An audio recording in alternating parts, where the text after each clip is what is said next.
voix de jeune lamɛnbaga cɛ muso denmisɛnnin fara mɔgɔbakɔrɔ kan b'a jira u la k'a fɔ bi an wulila ka se an ka belebele dɔ ma an kun famana dɔɔni a yɛrɛ de la ka déplacer ka na an sɔrɔ fo radio la an n'a ye émission kɛ sɔgɔmada joona awa bi an yɛrɛ sera ma a y'an dɛmɛ ko caman fɛnɛ na kiriko sira fɛ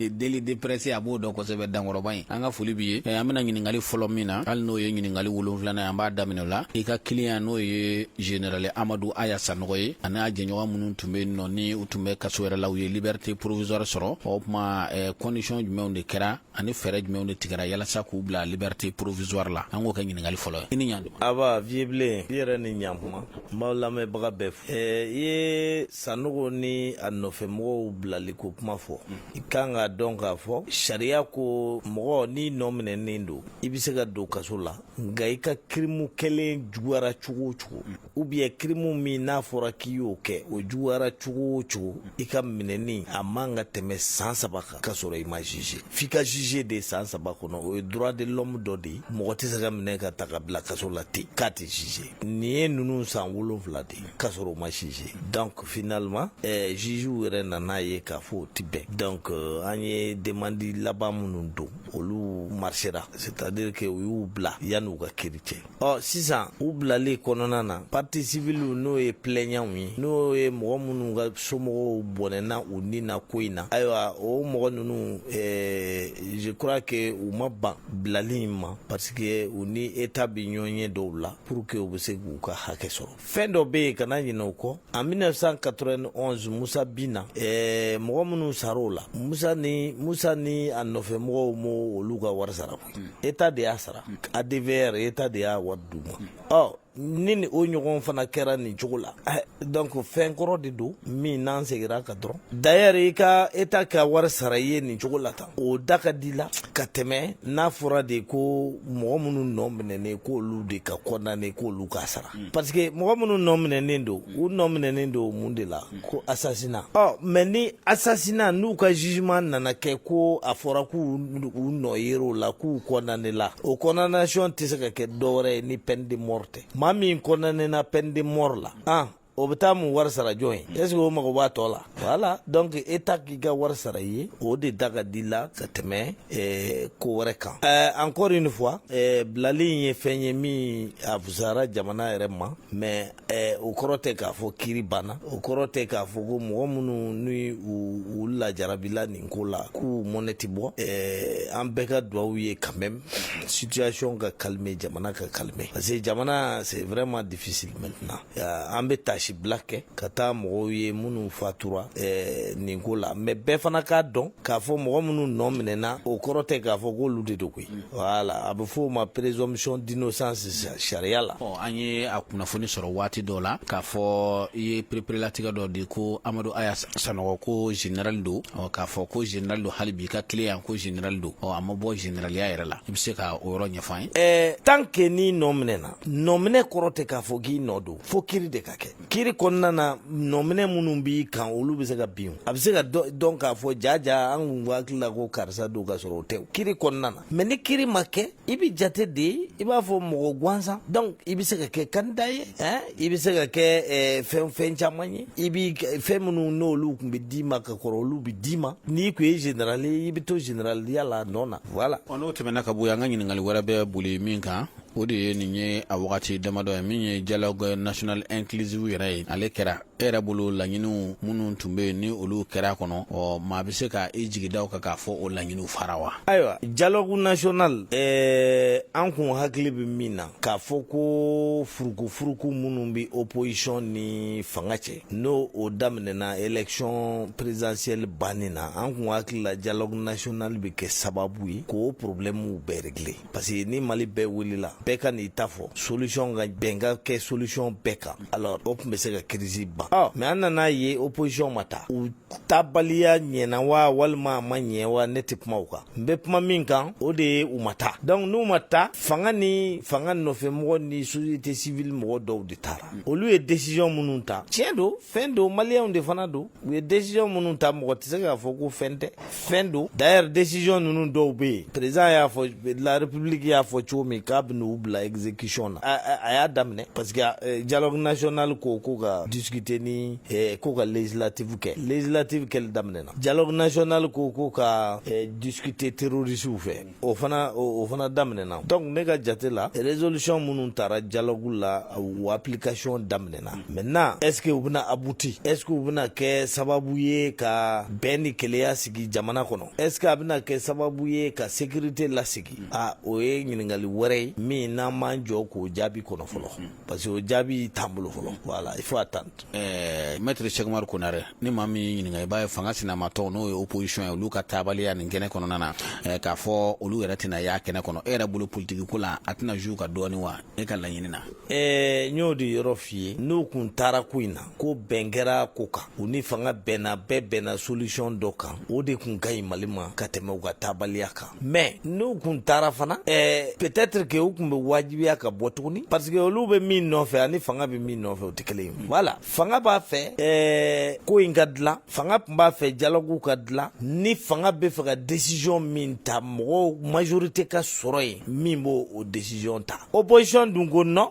ni décision bi ta fo an ka jɛ de k'a ta ɲɔgɔn fɛ n'an ma jɛ n'a ye a ti ɲɛnabɔ a ti ta bon ko min b'o cogo la donc fanga ma sɔn o ma bon donc opposition kun mana ta opposition fana décision kun bɛ ta ka opposition sigilen to hali n'a ma jɛ n'a ye opposition sera n'o yɔrɔ de ɲɛ i n'a fɔ décision sugu jumɛn bɛ décision ka ca par exemple n'a fɔra sisan k'u ka accord d'Alger k'o appliquer opposition tɛ se k'a fɔ k'ale sɔn n'o ma mais a sɔnna ma a ma sɔn a ma o décision kun bɛ ta ou bien i m'a faamu de voilà donc o n'a ɲɔgɔnnaw de don quoi a bɛ fɔ k'i yɛrɛ tun bɛ kɛnɛ kan k'a taara i ɲɛna démocratiquement e bɛna mun fɔ e bɛna mun fɔ tugun n'i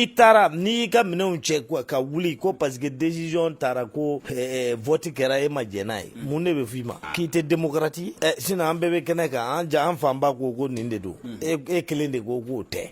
e y'i ka minɛnw ta ça veut dire que e tɛ démocratie de la bon donc je crois que opposition sera n'o n'a ɲɔgɔnnaw de ɲɛ u ma sɔn ka taa donc n'u ma taa sisan décision minnu taara fɛɛrɛ de bɛ kɛ de telle sorte que o exécution kɔnɔna na u ka se ka wele hali bi u k'u da don o la la preuve o tɛ ne k'u ka candidat présenter législative la législative o fana ye dialogue national et résolution dɔ ye ou bien donc n'u welela n'u sen don kow la petit à petit u bɛna ɲɔgɔn faamu ɲɛfɛ même n'u ma taa dialogue la. Maître Cheikh Umaru Konare i da sera o yɔrɔ ma sisan min ye opposition ni majorité ka fara ɲɔgɔn kan ye maliden caman bɛ k'u yɛrɛ ɲininka bi ko nin bɛ se ka kɛ cogo di maa minnu bɛ yen ni olu bɛ k'a fɔ ko fanga ka kɛwalew man ɲi olu ni fanga yɛrɛ ka tila ka jɛ ka fara ɲɔgɔn kan ka député ɲini ka don n'o ye assemblée nationale kɔnɔ maliden caman m'o faamu dɛ e bɛ se ka pereperelatigɛ jumɛn d'a ma.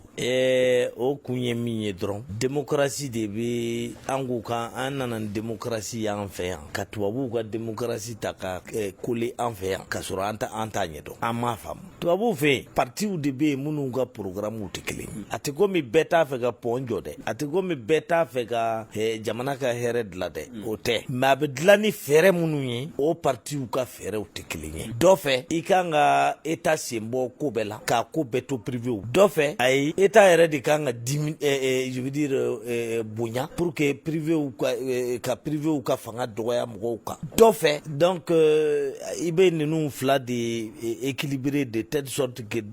état kana se ka bin citoyenw fana ka n'u ka intérêt yɛlɛ état sanfɛ dɔ fɛ hali chrétien valeurs de kan ka don politique kɔnɔna na pour que jamana bɛ se ka yiriwa dɔw droitiw bɛ yen gauchew bɛ yen centrew bɛ yen donc tubabuw ka partiw ka programmew tɛ kelen ye jamana jɔ fɛɛrɛw tɛ kelen ye et donc u tɛ se ka taa ɲɔgɔn fɛ élection na u tɛ se ka taa ɲɔgɔn fɛ élection na u tɛ se ka liste kelen dilan ka taa ɲɔgɔn fɛ parce que tubabuw fana kalannen don tubabuw minnu bɛna voter u kalannen don olu tɛ se k'a faamu cogo si la e ye droite ye nin ye gauche ye ko aw bɛ taa liste kelen kan élection na ko pour que ni député sɔrɔla aw bɛ tila ka fara tugun ko e ye opposition ye ko nin ye majorité tubabuw fɛ o tɛ se ka kɛ mais an fɛ yan problème tɛ o ye partiw programme yɛrɛ tɛ partiw bolo yɛrɛ fɛn min b'u bolo dɔrɔn papier dɔ sɛbɛnnen don dɔrɔn k'a fɔ n'an nana an bɛ pont 10 dilan an bɛ baara 300 dilan an bɛ nin kɛ tan u b'a dilan ni fɛɛrɛ min ye o t'u kɔnɔ yɛrɛ pour la bonne raison que état yɛrɛ dɔrɔn bɛ t'ale yɛrɛ fana ne ko ne nana e bɛ nin dilan ni nin i b'a dilan ni wari jumɛn o wari bɛ taa deli de kɔ kan a bɛ sɔrɔ wa a tɛ sɔrɔ wa mɔgɔ t'o dɔn e bɛ mun programme dilan o la tubabuw fɛ wari bɛ yen mɛ wari gestion cogoya de tɛ kelen ye n'anw kɛra faama ye wari min bɛ yen dɛ an bɛna gérer tan de wari min bɛ yen ni ninnu kɛra faama ye olu b'a fɛ a ka gérer tan de mɛ anw fɛ yen wari yɛrɛ de tɛ yen a sɔrɔ cogo si t'an ye an bɛna taa deli de geribu k'a fɔ k'ale bɛ plan dilan voilà exactement bon donc o kɔrɔ de ye programme minnu b'an bolo programme fu dama de don bon donc an ka mɔgɔw bɛ min nɔfɛ fana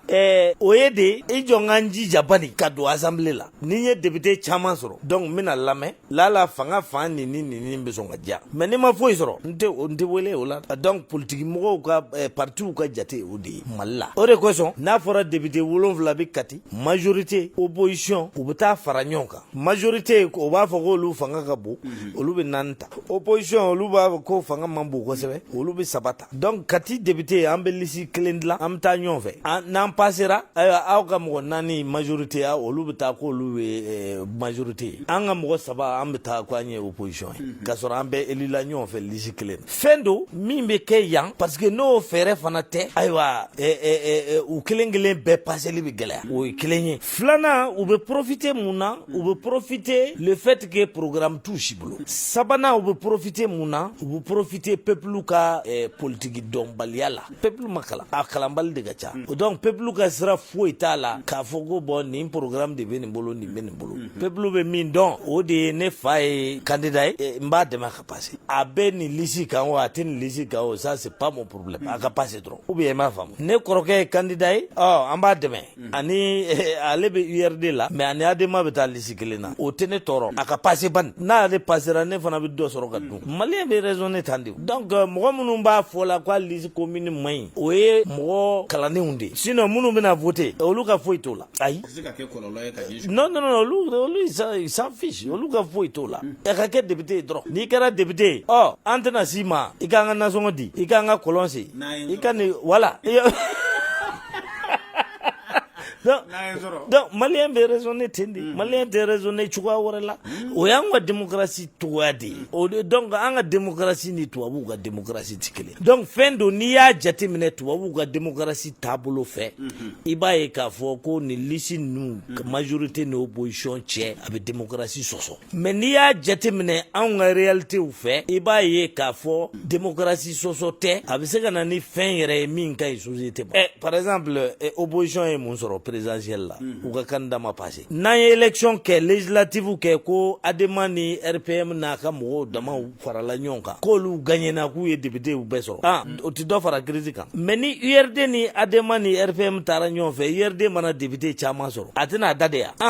opposition voilà donc dɔ tɛna bɔ crise la bon donc pour moi n'i y'a lajɛ o sens fɛ fɛn don min bɛ se ka cɛ ɲɛ a bɛ se ka Mali dɛmɛ parce que ne ka jate la Mali politique tɛ dɔwɛrɛ ye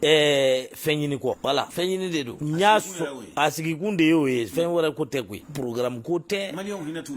bon ne m'o fɔ mais maliyɛnw hinɛ b'i la o maliyɛnw hinɛ t'i la o politique mɔgɔ kɔni hinɛ b'a yɛrɛ de fɔlɔ la donc n'ale ma fɛn sɔrɔ a b'a sɔrɔ cogo min na a b'o fɛɛrɛw de tigɛ voilà n'o tɛmɛna ka bɔ yan n bɛ don ɲininkali wɛrɛ kɔnɔ min ye gouvernement yɛrɛ u ye ŋaniya siri k'a fɔ législative yɛrɛ y'a fɔ cogoya min na ko a bɛ kɛ nka a bɛna kɛ lakanabaliya yɛrɛ kɔnɔ député min bɛ yen n'o bɛna taa maliden maa 18,8 ye bi député 447 yala o député ayiwa a man dɔgɔn dɔɔni wa assemblée la est-ce que légitimité b'a la wa législative ko in na ne bɛ min dɔn assemblée tun bɛ yen 2013 assemblée mandat banna élection ma se ka kɛ u y'a proroger siɲɛ kelen cour constitutionnelle y'o yamaruya di gouvernement ma u ye loi ta k'a proroger après élection ma se ka kɛ toujours ayiwa sisan u ma cour constitutionnelle yɛrɛ ɲininka bilen député yɛrɛ ye loi ta u yɛrɛ ye k'a proroger u ni gouvernement jɛn'a kan dialogue nana ye k'a fɔ dialogue national la nana ye k'a fɔ nin ko in tɛ se ka laban opposition yɛrɛ parti fɛn fɛn bɛ yen u bɛɛ ko k'u tɛ jɛn ni prorogation wɛrɛ ye ni mɔgɔ si ko k'i tɛ jɛn n'a ye assemblée dun mandat mandat banna a bɛ san 2 bɔ mun de bɛ kɛ sisan fo élection ka kɛ mais élection ka kɛ dans le contexte du Mali an bɛ don min na i ko bi c'est très difficile parce que Mali yɛrɛ état ka fanga tɛ boli yɔrɔ caman de kan o vote bɛna organiser cogo di donc ne ka jate la élection législative nin bɛna kɛ de parce que solution wɛrɛ tɛ yen ni k'i b'a n'i ma élection kɛ ni k'i b'a proroger i bɛ non seulement i bɛ sariya kɔ kan mais i tɛ mɔgɔ sɔrɔ min bɛ n'i dɛmɛ n'i ko élection fana ti kɛ ko wa prorogation fana ti kɛ o fana ti sariya n'i ko bon prorogation ti kɛ élection ti kɛ i bɛ assemblée dissous en ce moment fanga bɛɛ bɛna gouvernement de bolo kɔnɔ gouvernement min n'o ni mɔgɔw bɛ kɛlɛ la opposition bɛ kɛlɛ la don o don donc an bɛna an yɛrɛ bɔ o ko la cogo di donc a bɛ komi élection kɛli kɛra an ma sisan wajibi de ye wajibi min n'a bɛ komi i ka choix kɛ fɛn jugu fila ni ɲɔgɔn cɛ dɔ bɛ se min ka fisa ni min ye i b'o ta an b'o sira de kan o kɔrɔ tɛ k'a fɔ ko élection bɛna ɲɛ dɛ parce que élection tɛna se ka kɛ dugu bɛɛ la o yɛrɛ ye fiɲɛba ye élection tɛna se ka kɛ sécurité kɔnɔ ka sababu kɛ dugu minnu n'a bɛna kɛ o dugu ninnu caman bɛ yen marifatigiw de fanga ka bon o dugu la maa bɛ se ka marifatigi ka candidat la perdre yan marifa bɛ maa min bolo n'o bɛ maa min kɔ olu de bɛ passer dɛ i y'a faamu o de kosɔn Belikoba député don ale yɛrɛ ko n'an man cogo dɔn Belikoba député don Masina je crois ale ko n'an man cogo dɔn ko assemblée yɛrɛ min bɛna ale ta n'an bɛ k'o vote kɛ ta ko ni mo député minnu bɛna na k'a tɛna kɛ maa wɛrɛ ye ni terroristes ka députés tɛ parce que groupe terroristes olu de fanga ka bon Mali yɔrɔ caman centre ni nord la donc mɔgɔ min ka surun olu la olu de bɛna passer n'o mɔgɔw passera o tɛ komi terroristes ka représentants nana sa assemblée yɛrɛ kɔnɔ bon a ka kuma in tɛ se ka ta ka fili ou bien voilà parce que vote la il faut vote la marifatigi sɛbɛn dɔnnen voilà bon dans ces conditions là ni k'a fɔ de ko vote bɛna kɛ k'a bɛna ɲɛ ayiwa bon a ti ɲɛ mais an wajibiyalen de don k'a kɛ c'est pourquoi an b'o wele ko législative de guerre i n'a fɔ chirurgie de guerre bɛ yen cogo min o ye mun ye mɔgɔ n'i tɛgɛ tigɛra ou bien i sen tigɛra i sen banana ou bien fɛn dɔ y'i sɔrɔ waati la waati min tɛ guerre waati ye ayiwa mɔgɔw b'i tɔpɔ ka taa n'i ye dɔgɔtɔrɔsow la alcooliw ni bandiw ni fɛnw bɛ to k'i surveiller ka sirɔmuw k'i la tututu mais ni o bana ɲɔgɔn ye sɔrɔ ka guerre to sen na on n'a pas ce temps donc yanni i tɛgɛ ka taa yɛlɛma ka kɛ fɛn wɛrɛ u b'a tigɛ ka bɔ a la ɲɛ kelen bɛɛ k'i yɛrɛ sɔrɔ furakɛli tan tɛ yen ou bien i m'a faamu o législative in b'o cogo de la k'a fɔ an fɛrɛlen de don an bɛna législative kɛ o tɛ législative de don min bɛna kɛ guerre kɔnɔna na bon donc a ti ɲɛ o de kosɔn ni a banna ayiwa il faut pas que mɔgɔw ka sigi n'a ye k'a fɔ c'est à dire que k'u bɛna jamana tɔ troubler tuguni ko parce que ko a ma ɲɛ parce que filen ɲinti bɛɛ b'a dɔn wo de b'a la an bɛɛ de bɛ ka taa o wo kelen kɔ voilà wo de b'a la n'i ye ji k'a kɔnɔ a bɛ bɔn bɛɛ b'o dɔn a bɛɛ b'o dɔn bɛɛ bɛ ka taa o de kan voilà ni assemblée in kɔni a bɛna kɛ dɔ de ye voilà assemblée dɔ quoi voilà ten assemblée ten nama de don dun ko jeli dɔ ko ten de ko dilan ko ten de ko dilan dɛ mais maître Cheikh Umaru dɔw fana y'a jira k'a fɔ ko député 447 k'o ka dɔgɔ bi ka d'a kan maliden maa 1,8 ko dɔ tun bɛ se ka fara a kan dɔw faralen don a kan u ma répartition u ma loi kuraw voté ka région kuraw créer seulement o région tɛ se ka don a la de dɔrɔn simplement parce que état yɛrɛ to o région kɔnɔ voilà sinon dɔ farala kan mais n'i y'a dan ne yɛrɛ ma o yɛrɛ ka ca awɔ député 440 bɛ Mali ka sira Mali bɛ mun k'o la c'est trop n'i y'a dan ne ma ko fanga de bɛ ne bolo ko ka ko yɛlɛma député 440 in i t'a kɛ ten i bɛ région de ta député tɛ kɛ bilen par cercle i bɛ région de ta député 10 par cercle ou bien député 12 par cercle pardon par région i y'a faamu n'i y'o ta o député 5 par région in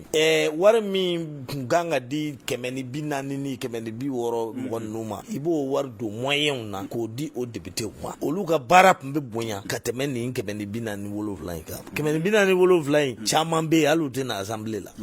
u tɛ taa u ka base la parce que moyen t'u bolo mais n'i ye député fɛn fɛn ta ka mobili kuraw d'u ma ka secrétaire d'u ma ka fɛnw d'u ma est ce que o nafa man bon population kan ka tɛmɛ a député nombre cayali ka sɔrɔ moyen t'u bolo baarakɛlan t'u bolo est ce que o man fisa n'o ye voilà ne fɛ an bɛ se ka ko jateminɛ ka taa dɔw yɛrɛ bɔ a la k'a lana député 50 député 60 mais moyen ba b'u bolo ka baara kɛ u bɛ taa sur le terrain ka taa compte rendu kɛ maître Cheikh Oumar Konare n'o bɔra dɔw fana y'a ɲini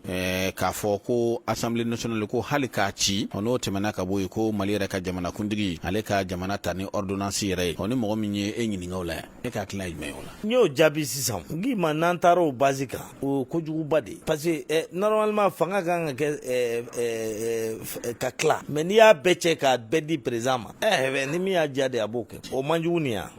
o de bɛ wele yɛrɛ ko dictature dictature tɛ dɔwɛrɛ ye maa kelen ka fanga min y'a diya a b'a kɛ o kɔni an bɔra o dɔ la sisan n'an donna o dɔ wɛrɛ la a bɛ gɛlɛya maître Cheikh Oumar Konare n'o tɛmɛna ka bɔ yen communiqué dɔ la min ye awa sema yɛrɛ ka porte parole coordination des mouvements de l'Azawad Bilal Agi Chérif ale ye dantigɛli dɔ kɛ ko législative in tɛna kɛ Azawadi awa a dugukolo yɛrɛ o yɔrɔ ninnu na k'o ka sɔrɔ min ye accord min bɛnkan min taara Algérie ni o ma lawaleya k'a tɛna kɛ olu fɛ yen e ka hakilina ye jumɛn ye en réalité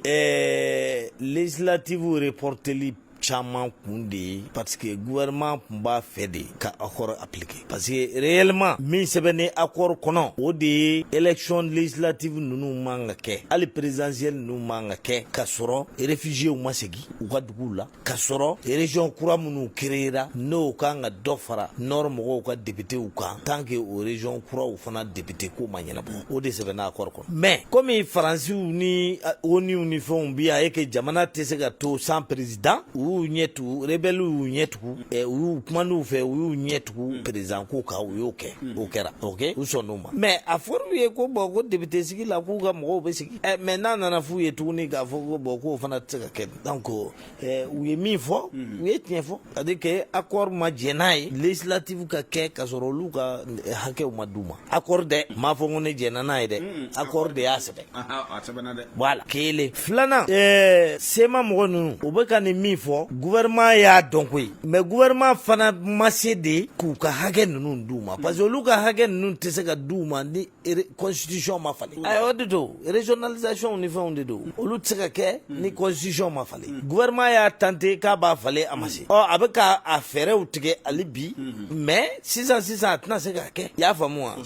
donc ni bɛɛ tun taara dialogue national la ko bɛɛ bɛnn'a kan donc peut-être que a tun bɛ se ka kɛ rapidement mais opposition ma taa donc ni k'i b'a kɛ sisan a bɛna kɛ mankan wɛrɛ c'est pourquoi gouvernement y'a décidé ka législative kɛ parce que fɛɛrɛ wɛrɛ t'ale fana bolo ni o kɛli tɛ sisan u bɛna se rebelle ninnu ma k'u deli de olu fana ti ba delili ma olu mago bɛ min na o de ye u poche ka fa ye voilà rebelle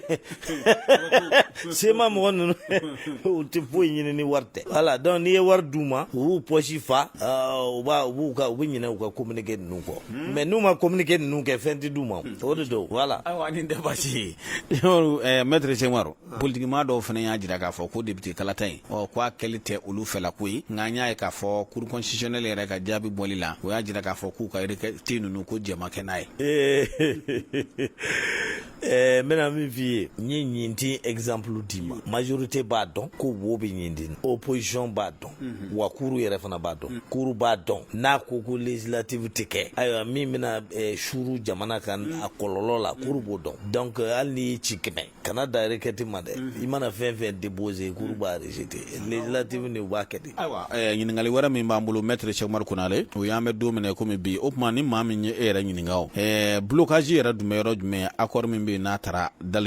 accord d'Alger a lawaleyaliw a procédure kɛlen blocage bɛ yɔrɔ jumɛn de vieux a bɛ san caman bɔ ne y'a yira k'a fɔ accord in tɛ se ka appliquer an ka bɔ a accord la an ka fɛn wɛrɛ ɲini min bɛ se ka appliquer ne m'o dogo mɔgɔ la a bɛ san caman bɔ n b'a kuma na parce que ne ka jate la mɔgɔ minnu ye san 50 kɛ u bɛ ka yɔrɔ ɲini k'a minɛ fanga la u ma se u selen kɔfɛ i tɛ se ka n'olu deli k'olu k'u ka marifa bila k'o yɔrɔ minɛnen ko k'o k'o sigi ma ten jamais u tɛ sɔn ɲɔgɔn kuma de don a bɛ minɛ u la k'an dara u y'a minɛ fanga la cogo min a k'an ka minɛ u la fanga de la ten filanan ye mun ye olu bɛ an bɛ ka so olu ma k'a fɔ ko bɔn an ka négocier an ka accord signer a ye marifa bila a bɛna don Mali armée la a bɛna don Mali douane na a bɛna don Mali policiers ni fɛnw na e b'o min fɔ olu ye a n'olu bɛ ka min sɔrɔ yɔrɔ in na ye état tɛ yen trafic de drogue bɛ kɛ trafic de migrants bɛ kɛ trafic d'armes bɛ kɛ trafic de cigarettes bɛ kɛ olu bɛ wari min sɔrɔ o la k'o du o kilaw ni ɲɔgɔn cɛ nord Mali nord c'est 2/3 du Mali près de 900 000 km². O bɛɛ b'olu bolo min y'u diya u b'o kɛ tu penses que olu b'o o drogue wariw n'o fɛnw bila ka n'u jɔ k'u bɛ Mali polisi ka sara minɛ voilà donc o bɛɛ kosɔn ne ka jate la rebelle ninnu u tɛna marifa bila u b'a nɛgɛn de la preuve a fɔra ko DDR kɛra DDR ko mɔgɔ ba kelen ye marifa bila mɔgɔ 800 y'a bila o kuma fɔlen kɔfɛ e m'u ye rebellew ye Kidali u ye armement minnu yira e m'olu ya o armes bɔra min a fɔra k'u désarmer na o armes bɔra min voilà donc o kɔrɔ ye désarmement de ma kɛ maa minnu n'u b'o bila ka t'u désarmer o ti dɔwɛrɛ ye ɲaamɛ gɛnnaw ni bagɛnnaw ni fɛnw u b'olu de bila ka taa u ka kɛlɛkɛla yɛrɛ olu b'u bolo wola ye u t'olu yira fɔlɔ donc u bɛ k'a nɛgɛn de donc ne ka jate la accord problème ye min ye tɛ fɛ ka marifa de bila u tɛ fɛ k'a bila parce que min b'u bolo nin ye tant que an b'u boli la olu nɔfɛ olu b'u sago sɔrɔ sinon k'a fɔ k'u bɛ indépendance ni fɛn de ɲini yan u t'o ɲini koyi u bɛ min nɔfɛ ka wari sɔrɔ k'a dun fu la u b'o de fɛ n'o tɛ e ye kɛlɛ kɛ depuis 1960 ko ka yɔrɔ d'e ma ko indépendance depuis 2012 yɔrɔ t'u bolo wa e y'a mɛn k'u ye dɔgɔtɔrɔso jɔ wa i y'a mɛn k'u ye kɔlɔn sen yan i y'a mɛn k'u ye mun kɛ wari t'u bolo wa ka dugu indépendance e bɛ fɛ ka kɛ indépendance ye n hakili la n'a dir'i ma hali ni indépendance ma sɔrɔ fɔlɔ n'a b'i bolo kɔnɔ kaban i kan ka fɛn caman jɔ ye fɔlɔ ou bien mais foyi u ma kɛ donc indépendance ko tɛ trafic ko don voilà e yɛrɛ bolo bi maître Cheikh Umaru Konare ni mɔgɔ min ye ɲininka e yɛrɛ bolo bi accord d'Alger na e y'a jira k'a fɔ a maɲi a tɛna se ka waleya e yɛrɛ bolo bi mun de ka kan ka kɛ bi ne ka jate la min kan ka kɛ o de ye Mali k'a jɔ a jɔyɔrɔ la k'a essayer ka se ONU ni dugu wɛrɛw ma minnu ka yir'u la k'a fɔ ni accord nin tɛna marcher n'a bɛ fɛ an ka bɛn n'a bɛ fɛ Mali nord kɛlɛkɛla ninnu ni Mali ka bɛn Mali de kan ka jate État ye k'olu jate mɔgɔw ye minnu diminen don État kɔrɔ mais État tɛ donc u bɛ min nɔfɛ n'o ye dɔgɔtɔrɔso ye n'o ye sara ye n'o ye emploi u bɛ fɛn fɛn nɔfɛ an jɛna n'a bɛɛ ye maliyɛnw de don u n'a ka kan mais u ka marifa bila marifa bɛ bila cogo di k'u wajibiya k'a bila n'u ko k'u bɛ siran Mali armée ɲɛ ko an kana na taa bin civiliw kan ou bien an kana nin kɛ tan MINUSMA ni faransiw ni fɛnw bɛ se ka armée bila ka na ka bana mini an n'u cɛ mais jamana b'anw de ka mara kɔnɔ an ka gouverneurs bɛ sigi yen an ka préfets bɛ sigi yen an ka fɛn bɛɛ bɛ segin a cogo la mais se tɛ k'u ma parce que MINUSMA ni fɛnw bɛ yen Mali armée tɛ se ka sigi ma i y'a faamu hali n'a ka d'an ye an ka yɔrɔ gardeli to MINUSMA bolo mais ninnu ka marifa bila ni o kɛra sisan mɔgɔ o mɔgɔ bɛ groupe mɔgɔ o mɔgɔ bɛ ni armement b'i bolo Mali dugukolo k'a k'e de ye groupe armé ye o kɛra nord ye o kɛra centre ye o kɛra plateforme ye o kɛra sema ye o kɛra maa bɛɛ de marifa de ka minɛ bɛɛ la ni mɔgɔ minnu sirannen don ko Mali kana na taa bi olu kan ko k'olu faga MINUSMAw bi yan Barkhaniw bi yan Union européenne n'u ka troupeau ni fɛnw bi yan hali n'u ko an ka na ni Russiw ye olu kana k'u protéger n'i y'o kɛ sisan kɛlɛ banna sécurité nana ni maa yera o kɔfɛ i marifatigilama e bɛ jate de sisan ko terroriste an sɔrɔ kɛlɛ tɔ bɛ kɛ terroriste kɛlɛ ye mais an bɛ don min na i ko bi anti terroriste yɛrɛ ni rebelle dɔn ka bɔ ɲɔgɔn na a bɛɛ de ye turban donna ye a bɛɛ de bɛ nɔrɔ kelen in na ye a bɛɛ de bɛ katikati kelen kɔnɔ e bɛ se ka olu dɔn ka bɔ ɲɔgɔn na maa si t'u dɔn ka bɔ ɲɔgɔn na a sɛbɛnniw t'e kan dɔ mana marifa bila tile fɛ a b'a ta su fɛ a b'a fɔ dɔ b'a fɔ k'ale ye sema ye bi sini i bɛ t'o sɔrɔ ya de ka mɔgɔw la bon donc o bɛɛ de ye parce que marifa b'u bolo et puis dugu b'u bolo dugu min n'o frontière bɛ ta k'a daminɛ Mauritanie Algérie fo Niger o dugu bɛɛ b'olu ka mara kɔnɔ na terroriste min y'u ja ni min bɔra Libye o min bɔra Polisario la min bɔra yɔrɔ u bɛ don u bɛ bɔ cogo min y'u ja n'o bɛ sen na an bɛ se ka mun kɛlɛ kɛ terroriste contre la a bɛ komi n'i ka da yɛlɛ soso ka don e ka da yɛlɛlen fenêtre yɛlɛlen soso bɛ don soso bɛ bɔ cogo min y'a ja e bɛ se ka o soso kɛlɛ ɲɛ voilà donc ne ka jate la solution in tɛ solution jan ye koyi le désarmement obligatoire de tout le monde ni minnu siranna olu ka confier MINUSMA ni fɛnw na olu ka MINUSMA c'est 11 700 soldats mais u k'u déployer u ka taa Kidal protéger a gɛlɛ fɔ mɔgɔ ninnu bɛ yɔrɔ yɔrɔ n'u bɛ u t'u bɛɛ bila yɔrɔ dugu kelen kɔnɔ k'u bɛɛ protéger c'est tout maintenant u mago bɛ fɛn min na n'o ye sɔrɔli ko ni développement ko ni fɛn ye bɛɛ b'an dɛmɛ o la mais en ce moment an donna k'a fɔ an ye État ye ko ninnu ye État denw ye mais n'a fɔra olu ka armée b'u bolo État ka armée b'a bolo ça veut dire qu'il y a deux États donc tant qu'an b'o sira kan on s'en sort pas bon on s'en sortira pas aussi nin bɛ ka nin min f'i ye nin fana tɛ kɛ tant que an bɛ accord in kɔnɔ parce que accord de ko accord MINUSMA nana de ko parce que mɔgɔ fila ye accord signé u ye MINUSMA wele ka na u dɛmɛ a la donc MINUSMA tɛ se ka Mali dɛmɛ ka SEMA kɛlɛ MINUSMA tɛ se ka SEMA dɛmɛ ka Mali kɛlɛ MINUSMA bɛ komi tampon de an ni ɲɔgɔn cɛ dɔrɔn ni min ye min diya i b'o kɛ donc MINUSMA tɛ se ka maa si wajibiya nakun min b'u la o de ye k'a fɔ ko Mali ni SEMA bɛɛ ye kelen u nan'u balanbini an ni ɲɔgɔn cɛ a banna pour que an kana se ɲɔgɔn ma c'est tout k'an ye accord min signé ko k'o appliquer accord in dun nafa tɛ anw kan wa application an tɛ se ka wajibiya diyagoya la MINUSMA tɛ se ka wajibiya diyagoya la donc ni min ye ninnu diya u bɛ continuer k'o kɛ kɛlɛ bɛ to sen na a bɛ fɔ ko an ni olu tɛ kɛlɛ la olu bɛ k'u yɛrɛ yɛlɛma sufɛ ka kɛ terroristes ye olu bɛ k'anw kɛlɛ ni fɛɛrɛ ye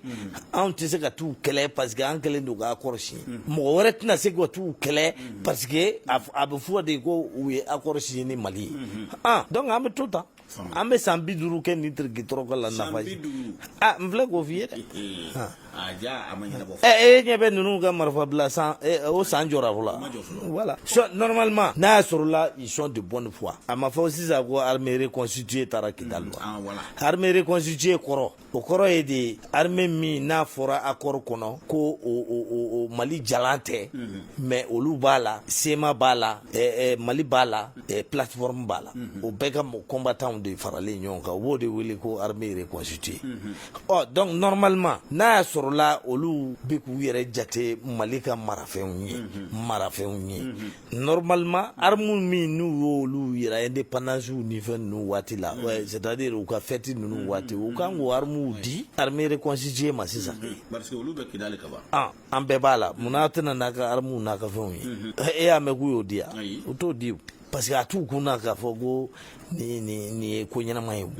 voilà mais ni maa min ye ɲininka Maître Konare est ce que armée yɛrɛ taali Kidal est ce que nin ko in yɛrɛ ye ko ɲɛnama ye wa est ce que a bɛna kɛ sababu ye ka na ni jamana basigilen ye wa an yɛrɛ y'a mɛn kunnafoni di sɔrɔ siraw fɛ ko kɔngɔ ye dɔ minɛ k'o n'a ka marifa bolila ka ban ne y'a f'i ye problème ye accord in de ye n y'a f'i ye désarmement de ye ko in solution ye n y'a f'i ye ka mɔgɔ ninnu bɛɛ cantonné o de y'a solution ye tant que o ma kɛ i bɛna bɔ ni fɛɛrɛ o fɛɛrɛ ye a tɛ marcher non mɔgɔ tɛ se ka papier signé ni marifatigi ye o n'a ka marifa jɔlen don e b'o convaincre cogo di voilà a ko k'a t'a bila k'e k'o convaincre ni marifa ye c'est pas possible voilà Maître Cheikh Umaru Konare n'o tɛmɛna ka bɔ yen i da sera a ma dɔw bɛ kɛ tuma dɔw i b'a sɔrɔ tile fɛ u bɛ SEMA na su fɛ u bɛ jihadistes fɛ walima u bɛ terroristes fɛ mais kɔsa in an y'a ye k'a fɔ professeur Jɔnkuna Tarawele ale ye dantigɛli dɔ kɛ ko ka kuma ni Yada Agale ni Amadu Kufa ye ale min bilala jamana ɲɛmaa ka ci la centre ɲɛnabɔli la jamana ɲɛmaa fana ye dantigɛli dɔ kɛ RFI ni France 24 la ko kuma bɛna kɛ ni Yadi Agali ani Amadu Kufa ye an y'a mɛn k'a baaraw yɛrɛ daminɛna ka ban ni maa min ye ɲininka e bolo o ko in bɛna kɛ solution ɲuman ye wa Vieux a bɛ san 5 bɔ bi ne ma da la ne de fɔlɔ y'a fɔ ka nin discussion in kɛ k'an ka discuter ni Yadi ni k'u faw ni fɛnw ye ne y'a fɔ en tout cas n y'a fɔ mɔgɔ caman ye dɛ o y'a sɔrɔ hali conférence d'entente nationale ma kɛ n delila ka taa sɛbɛn k'a di journal dɔ ma journaliste siranna k'a bɔ i y'a faamu depuis a kuma tɛ ka fɔ ne je suis l'un des premiers k'a fɔ munna n y'a fɔ ko ka discuter n'u ye parce que d'abord kɛlɛ tɛ se ka ban ni discussion tɛ hali guerre mondiale la a labanna sigi ka kuma na ou bien kɛlɛ mana kɛ cogo o cogo a bɛ tila ka laban de ka sigi ka bɛnkan dɔ dilan n'i y'a bila i kun na ko ne ni nin tɛ se ka bɛn k'a sɔrɔ e yɛrɛ n'a ma kuma i ye kojugu kɛ dɛ bon filanan ye mun ye c'est que mɔgɔ minnu n'anw ye papier signé n'olu ye n'o ye sema mɔgɔw ye olu tɛ dɔwɛrɛ ye Yadi ka cidenw kɔ hasiriya n'o ye sema composante bɛɛ la belebele ye mais c'est une composante de Yadi ka mɔgɔw de ye olu ye olu de faralen don sema ka sema MNLA ka k'u ka jamana tila mais Yadi ninnu ko sariya k'u appliquer Mali la bon n'an n'u discutera an n'u bɛ se ka discuter fɛn caman kan n'u ko k'olu b'a fɛ ka sariya de boli Mali la an b'u ɲininka bon a b'a fɛ ka sariya boli mais est ce que ala ko sariya kan ka boli dugu min n'a y'a sɔrɔla silamɛw de bɛ yen wa d'accord n'a bɛ fɛ ka sariya boli est ce que mɔgɔ aw bɛ se ka na aw ka sariya ta k'a boli mɔgɔw kan ka sɔrɔ u ma ɲininka wa donc n'aw sɔnna ma ko ka mɔgɔw ɲininka donc an bɛ se k'o lajɛ an bɛ élection organiser référendum kɛ o bɛ se ka kɛ ka référendum kɛ Kidal ka référendum kɛ Moti ka référendum kɛ Aguelhok ka population ɲininka yala aw bɛ Mali loi kɔrɔ in de fɛ wa ou bien n'o ye république ye ou bien aw bɛ sariya de fɛ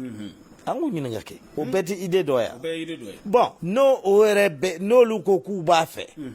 Nigeria n ko état dɔw bɛ yen minnu sariya bɛ boli ye mais état tɔw la sariya tɛ boli n k'o bɛ yen dugu minnu b'a fɛ munna sariya tɛ boli olu kan sariya tɛ kojugu ye koyi sariya wo an ka loi in wo a bɛɛ dabɔ kun de ye kojugu ka dabila ni kojugu dabilala a banna koyi c'est tout n'i t'o dugu fɛ i b'o ye kɛ i ka n'an sɔrɔ yan Bamakɔ yan parce que n b'a dɔn Bamakokaw tɛ sɔn sariya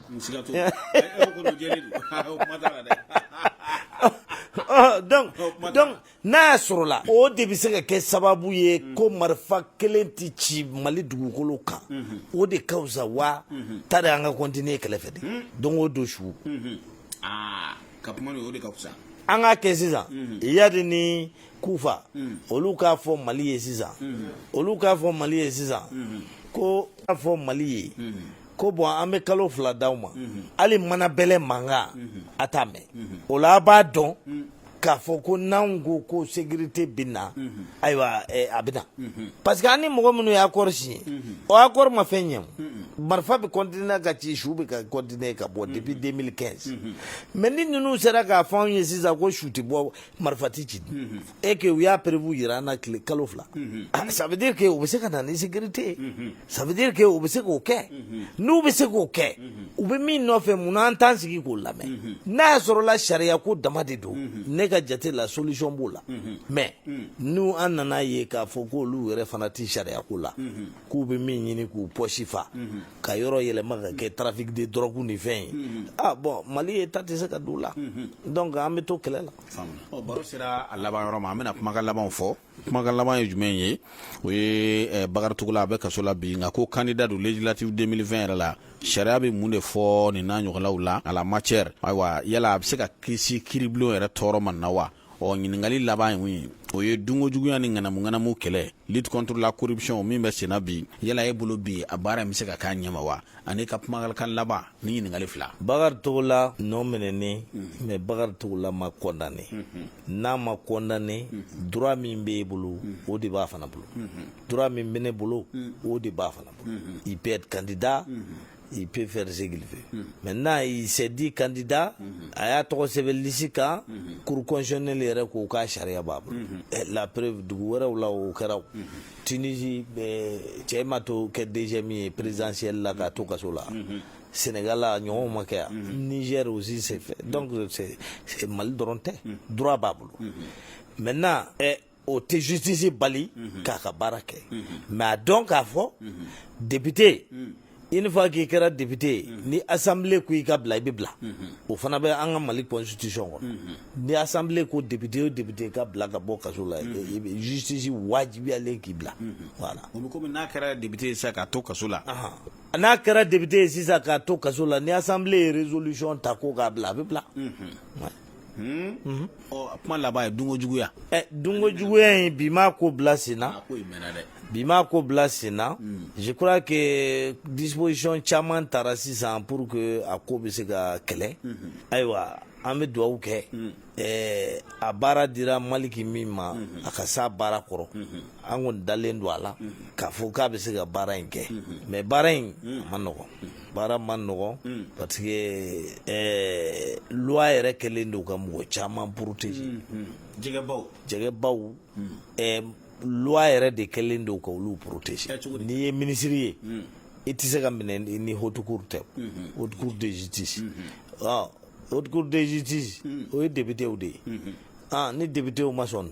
justice bɛ mun kɛ ni députéw ma sɔn juge kɔni a b'a ɲɛ wa ɲɔgɔn voilà a ma ɲɛ wa ɲɔgɔn na o tɛ se ka foyi kɛ donc fɛn min b'o cogo la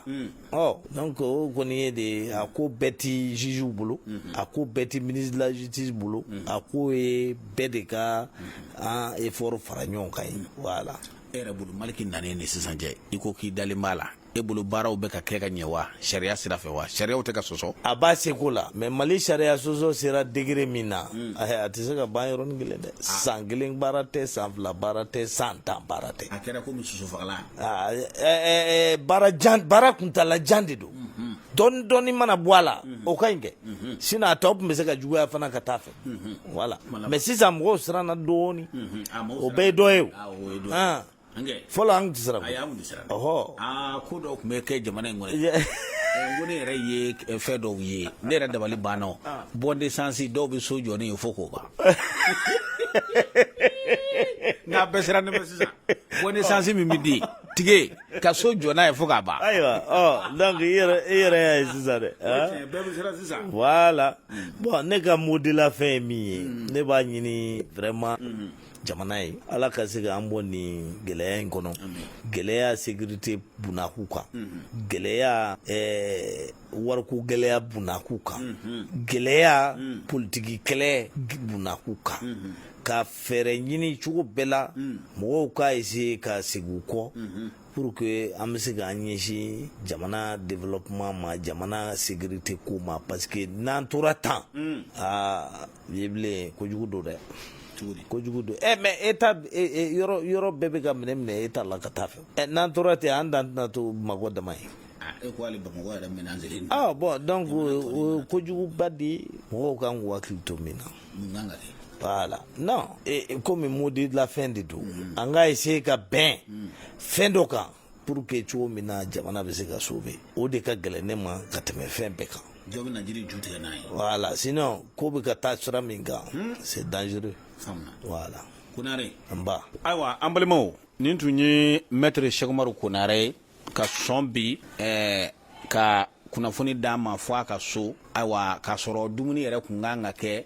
ayiwa o bɛɛ lajɛlen tora yen nɔ ka kunnafoni in d'a ma an b'a fo maa kɔni don kunnafoni dila kɔni n'i sera Cheikh Umaru ma waati o waati a kɔni bɛ kunnafoni d'i ma o fo n'i yɛrɛ ma wuli ka s'a ma dɛ o tuma an ka foli bɛ dankɔrɔba in ye a yɛrɛ an bɛ don min komi bi sariya bunakun kan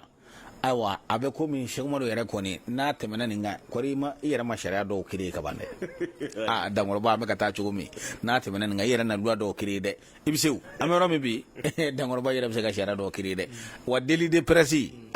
Elhaji a b'o fana dɔn o tuma an nisɔndiyara bi an y'a sɔrɔ yan an nana ye k'a fɔ tiɲɛ yɛrɛ la diinɛ b'a yɛrɛ bolo da la barisabu an y'a ye min ye safo kɔni ye fitiri de bɛ an y'o dalen sɔrɔ safo fana zilila o tuma dankɔrɔba an b'i yɛrɛ fo o kɔrɔ ye ka diinɛ b'i bolo da la i konarɛ b'i bolo da la i konarɛ b'i bolo da la i konarɛ b'i bolo da la i konarɛ b'i bolo da la i konarɛ